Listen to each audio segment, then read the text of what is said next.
The eyes of the world are upon you. The hopes and prayers of liberty-loving people everywhere march with you.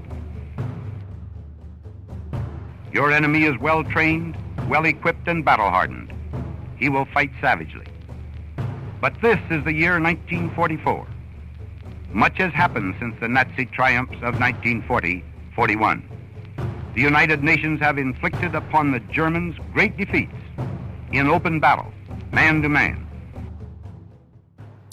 World War II was a battle between the Axis powers and the Allied powers from 1939 to 1945. Battles were fought in many places, and one of those included the Pacific Ocean and its islands, known as the Pacific Front. In this front, Japan and US fought for area domination. In the heat of the battle, both sides were eager to send secret messages between soldiers and commanders without any enemy interception, in hope of planning a surprise attack. Communication between them is important as it allows them to understand their objective and not go blind, which greatly aids the effort. However, equivalently, the enemy side wanted to intercept those messages to sabotage their plans and give themselves an upper hand.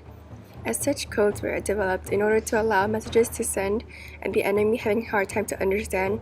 This made the Navajo code very significant. Semper Fi is right. Yeah. Corona khilkhashnegi aid aya Navajo bizadegi altkhanas nilqa. I served during World War II as a Navajo code talker with the United States Marine Corps. One of the codes that the U.S. implemented in World War II was the Navajo language. Navajo is an Indian tribe that lived in the U.S. with about 50,000 tribe members.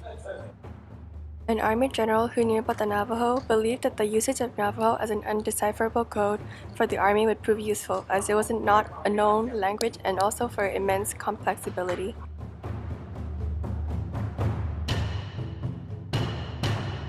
Before the Navajo code talkers entered the battlefield, America was quickly losing ground.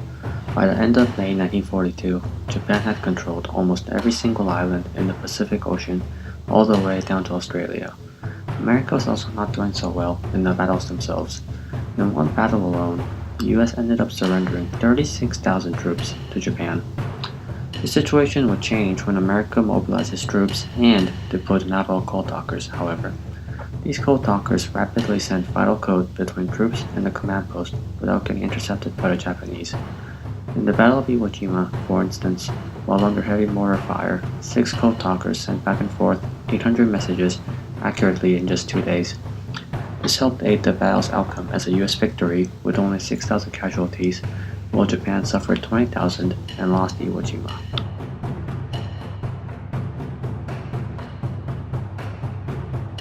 Navajo code remained valuable in the US even after the war. Its unbreakability made the US use the code later in the Korean War and the Vietnam War, and to this day remains as one of the codes used in war that has never been cracked.